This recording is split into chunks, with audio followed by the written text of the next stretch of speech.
Hello, my enemies. This is, of course, the head of the Diaper Mafia, baby Drek. And today I have an interview with a very handsome, good looking man. And I have to say, I like people with glasses. I don't know what it is, but, when I get to speak to a man with glasses, I feel good. So he is the director of the new film Sweet Meats. It is a very, very cool movie poster, which we'll get into. But I would like to introduce to you Ricky Glore. Ricky, so good to have you here with us. Thank you. I mean, gosh, are you just trying to make my seat moist with all of the compliments of my look of eyewear choice? I mean, you said handsome. All I can see is the giant forehead that is just like growing more and more Well, look, as the days go on. I have selfishly seen the movie and I see transformation from big beard pussy and then slowly become very, very sexy. So, I'm just saying I give props where it is due. So I wanted to let you know that I do respect and appreciate it. So Somebody who saw the retro poster that has two images of Bobby Sweets, because my name doesn't appear enough as writer, director, producer, actor, songwriter, whatever, or that there's two pictures of me. There's the glow up Bobby with the mutton chop sideburns and the Burt Reynolds like curly haired wig, and then there is the I'll use Laddie's words, homeless veteran version on the poster. That there are people who are just like, oh, you're on there twice. And I'm like, yeah. And they're like, huh. So it confuses them about the movie even more. They think I might be doing like an Eddie Murphy thing. Like, I don't ever explain to them, like, no, no, no, this is just the progression. Like, Laddie starts off looking like Flo from Alice, like like Mel's Diner. yeah. Like, we have character growths with eyebrows and some wigs. Look, when he did it in the Coming to America movie, when he Hmm. did lots of I thought he did good job. You couldn't tell.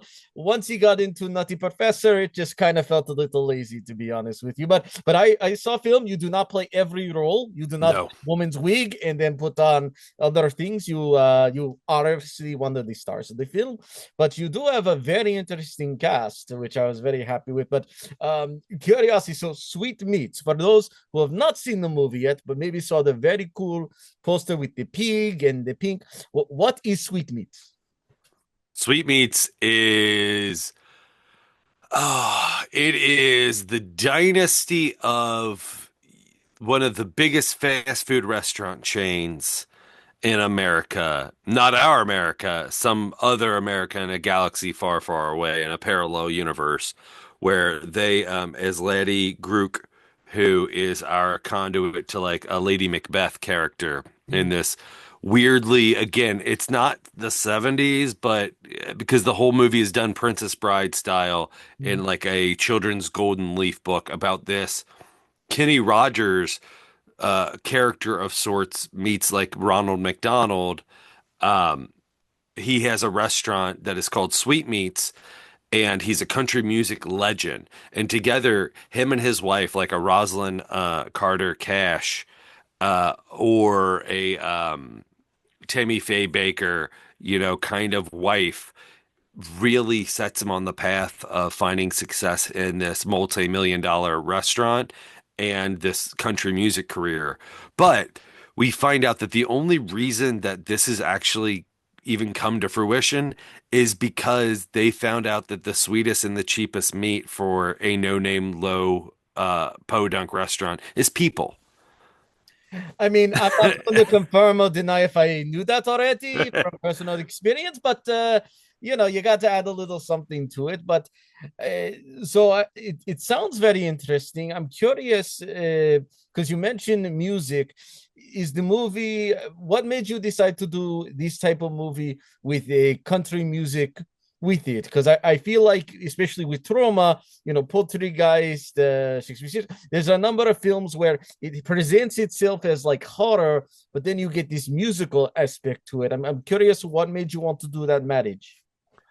I'm a big fan of South exploitation movies. So my dad's a huge fan of Burt Reynolds. My dad appears in the film. He's Rick Sr. He's Ponce de la Surge, the food critic, Aye. who's doing his best Struther Martin, if you know that character actor. That's his version of Strother Martin. Um, and he's not an actor, graciously appeared. Brenda Delianitis, who's my mother-in-law, plays Surly Shirley. Mm. And so she's not an actress. I was just like, you know what? There's a quality about you that I think you are not this way, but I think you could be an awful customer. I, Like, I think you would work really well at this. I think in our hearts, every person could be a Karen or a angry customer. I think in all of our hearts, we can all do it. So, We but all have it to like tap into. oh But yeah. so like why this kind of movie? Like so I grew up on like Gator, White Lightning, Highballin', Smokey and the Bandit 1, 2, 3, which those soundtracks, despite the quality of film declining each installment, the soundtracks are amazing. Even the EP to Smokey and the Bandit 3. So like I grew up in that with that kind of country on road trips with the Every Which Way But Loose, Any Which Way You Can soundtracks and Kenny Rogers, Crystal Gale, Dolly Parton, Jerry Reed, Don Williams, all of that mid to late 70s Glenn Campbell country, which they were in movies, they were in television, like it was popular, it was cool. You had these bootlegging movies. I was like, I want to tell this Faustian Macbeth story in this weird like almost Twin Peaks like town where all the townspeople have this unibrow and it's just this almost like Seussian like weird little tale. And I want to use this music as what's happening in pop culture, happening on in film, especially like those areas would have drive-ins. Like Bobby would go and see a movie that would like have a character like that, like reaching for the stars, or an Elvis Presley type like that. And I'm like, and that's the kind of music he would do. So when it came down to the music, also one of the producers of the film is the grandson of Bobby Mackey, who I grew up with. He also plays Hardware Store Bob in All Your Friends Are Dead, and he's Bobby Sweet the Third with the eye patch because he lost his eye in our movie previous. Mm. He's a carryover. He's a universe character, whatever weird little universe we're building, Uh, like almost like Viewers universe. Kevin Smith, big fan. me as well, actually. So I mean, hell, you know. You guys get Kevin Smith in the USSR or whatever you're nondescriptly from. Look, all I will say is vague Eastern Europe. That's all I'm going to say because I don't want you to get political. But I will You're say, not going to tell me what side of the wall that you saw that movie on. first of all, I appreciate the fact that you are saying we have walls, okay? Because I'm just saying when I grew up, we did not have walls. We did not have, air conditioning. We had the wind and we had my grandmother, and that's a whole story for another interview. But point simply being is yes, Kevin Smith very entertaining, very interesting. Not every movie swing and hit, but with long work with his road trip and movies. Look, I don't feel bad for Kevin Smith. Okay, he's done very well for himself for his career, and God bless Yeah. indie people who can make it work. God bless you. No, no, no. He has found he has been on the forefront of a lot of different things with indie film. I would say the person who doesn't get as so Tarantino has transcended indie Oh yeah. film when you're making $90 million movies, Okay. but he's honestly has just built on the kind of things he's wanted to do and he's paid his dues and he's workshopped different ideas to get to that level of production. I don't know if I still agree that a $90 million movie needs to be made. I don't know if the actual highways of like LA and Hollywood need to be shut down for a scene of Brad Pitt. Like it's good, it's cool, but like it's so I hard. get you. So I, like Sweetmeats and All Your Friends Are Dead are considered indie films. It's almost easier for me to say that they had no budget because All Your Friends Are Dead was made for $6,595. Sweetmeats was made for $22,047.59. And like what you just said, there's a lot to the movie. oh Like yeah. we have production value that we did not add. We filmed in the basement of Bobby. Oh, to finish before, Yeah. Mike Flincham, who's a childhood friend of mine, and he's hilarious and plays Hardware Store Bob. Wears many hats as a producer on both films, doing special effects in different ways for both films. Um, his grandfather's Bobby Mackey's, where we filmed all the murder basement scenes. That was the basement of Bobby Mackey's before they tore it down. Part of the story of Sweetmeats comes from being like, oh, well, I have a friend whose grandfather is this weird local country music star legend. Like he's in the Country Music Hall of Fame. Like I would let's tap into that. So Ty West did X and then Pearl, and I was like, okay, what is the story of Sweetmeats? Hmm. Like from beginning to end, what is their odyssey? And like the movie Sweetmeats is just a snapshot of the origin story and right before they fucking like kick it Uh, into crazy successful. what well, two parts I will see. One, what I like about, and you talk about this, and what I think is interesting for this time of indie is like, Indiegogo campaigns and different small budget, the way that we can get, people. Oh, hold on, I got the thing on screen. I hate when that happens. So sorry about that.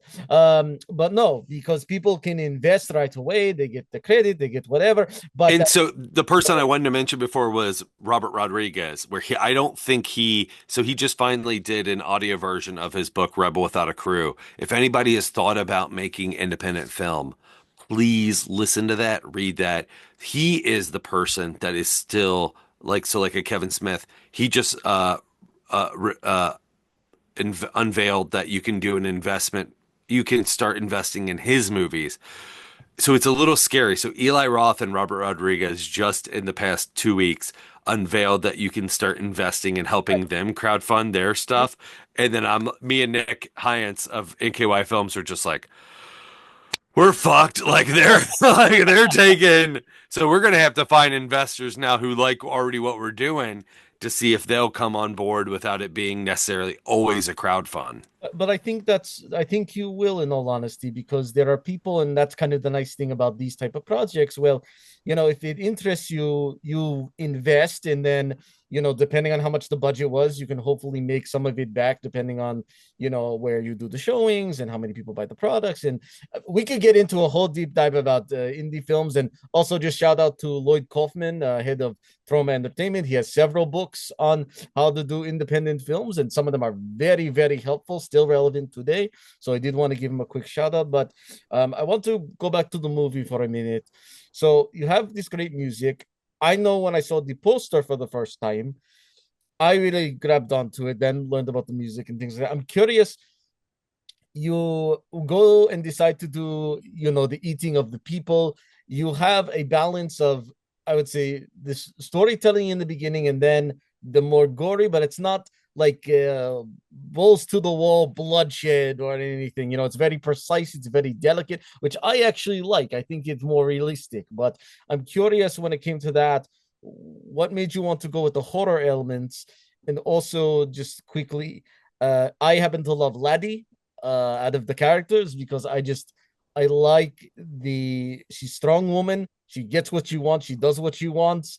I would love you to kind of talk about, what made you go with the main characters the way you did, because they're empathetic, they're funny, they're interesting. Like, that's what I love about the movie, is you really care about the characters. I thank you. That is a full intention of ours of wanting to. So beyond the tone that we were, um, when you don't have lighting, when you're using natural lighting of your locations that you're graciously given, this Nick's restaurant in Harrison, Ohio. It's called Nick's Restaurant because it was called Nick's Restaurant. A producer of ours, Chris Morris, worked at that restaurant when he was a kid, and so the owner played in a band. He's actually the bassist in the musical performance scenes. He did some actual playing on the final tracks of the songs that you hear in the movie. We recorded the final vocals in the banquet room. So that restaurant is a restaurant and then a mirrored image restaurant on the other side. It's a banquet room. Oh, So we got to shoot in there for 8 days straight. Nick Vitus, who owns it, amazing resource. Why we went with the characters was purely Macbeth, but also in the ways that there is this if you connect our first film, All Your Friends Are Dead in this, the lead characters, it's if we do the third one in this supposed trilogy, it would be the King Shit of Turd Mountain trilogy. Mm, It's these male leads who are so delusional mhm. because like Bobby just has this like feeling he's just like I know I'm supposed to be a star. And Yeah. it's just like, well, he gets stage fright. And like, besides these fever dreams of these like musical numbers that are like, we don't know what's real and what isn't. Like, is it good? Oh, Is it bad? So the only time that we see a musical number that may be the truth is the last one, which is Devil is a Woman I Know, where Laddie sings and is yeah. an even better performer. Like, Great. she's a great I singer. love that song. I thought that was a great and again, I don't want to spoil too much, Yeah. but that sequence is very good. Very good wrap up for the end. And so even so I don't know what the reality of that is because everything else is a dream of Bobby's. So is that now she's manipulated so much she's manipulating her dreams? Mm. Because like what is that stage? It's the same stage as the darkness lounge Mm. that you've overcome for your stage fright at this weird like open mic honky tonk where you're called booby sweats. Um, so yeah, I mean, I really love anybody that's glommed onto the buddy film that is. Some people have said that Eileen and Bobby have this great, or Eileen and Bobby, Eileen and myself and Bobby and Laddie have this great chemistry, and we laugh about that. We're like, that's so funny because the idea is they don't have a chemistry. Right. That Bobby is so delusional about his career, but he's also delusional about his connection to Laddie. Yes. Yes, very much so. That he's But it willing to works. like forego his emotional relationship with Jerry to have this conditional relationship with Laddie. It's just such an interesting like dynamic to me. And Eileen, because I wrote, directed, I'm in the movie. Mhm. Purposefully, my character was written to be slack-jawed and like be told a lot of stuff. Mhm. Eileen had 3 scenes as Laddie where she is the heavy lifter of Oh these yeah, long takes because we don't have absolutely. setups for lighting. That's what I was mentioning about the locations before. So we leaned into this theater aspect of almost like documentary style on a monopod, Mm. following the like being in the scenes as much as we could and not doing a lot of cutaways, more long takes. Because when you have someone like Eileen Ernest who plays Laddie, she's a theater actress. She can do it. Yeah, Like, and she she not nailed it. only does it, fucking nails it. Like, Right. yeah, like I got in the way sometimes. Like her acting like was good, and I just had to like, like tell me, like, So we are hyping movie. You got music, you got bloodshed, you got very interesting characters. So the most important question: how and where can people see it? Where can people see Sweetmeats? well, we are going to be touring across Hands Across Tromerica. Look on the any websites or social medias that feature me, Ricky Glore. Search my name, search Sweetmeat, search Troma. You're going to see all the dates. They're going to be in Florida. They're going to be in San Antonio. They're going to be Inglewood, Ohio, that I think is going to be close to this on April 26th. The Sorg Opera Theater in Middletown, Ohio. It's a literal opera house. And they're going to be showing 6 of the most recent Troma That movies is magnificent. I love in it. this opera house. So the tour's ending in Memphis, but to stay on board with Sweetmeats, follow myself, NKY Films, Troma, because we also have Troma Thon coming up in the Mohing Drive-In in Right? Pennsylvania. I would be surprised if Sweetmeats wasn't part of that. It is not officially announced yet. Okay. So let me ask, is there anything you want to say to audience? I know you just went off of where they can follow you on social media, things like that, but is there anything else you would like to let them know before they, of course, run into theaters to see Sweetmeats? I turn it to you. What is the thing that like if even if you hear comedy or horror or musical it might turn you off? What is the thing that you're just like, "Hey man, give this movie a chance because it scratches what kind of itch?" Like what do you think of like if you saw it like if you like blah blah blah, you might also like Sweetmeats. If you like a good story, if you like interesting characters, if you like having fun, entertaining music, but also serious connections with relationship, identity. These are all part of any genre. Most importantly, with a good indie film, you are entertained. You walk away feeling like that was interesting. That was something that gave me think. That's why I like Sweetmeats so much. Is I see a movie, I walk out of it, I cheer for certain characters, I boo other characters, I think a little bit of the song. Isn't that what movies are supposed to be in the end of the day? So I think even if horror musicals, things like that are not your thing, I think you'll be entertained. And honestly, what do you have to lose by go seeing this very creative independent movie? Couldn't have said it better myself. Good job. You're looking the modern day Singing in the Rain. This is as close as you're gonna get. And on that, I think that is perfect tagline. Thank you very much, Ricky Goro, for speaking with me. And please check out the movie. It is wonderful. Please enjoy the film. Otherwise, to my enemies, I will destroy you. Have a great day, everyone.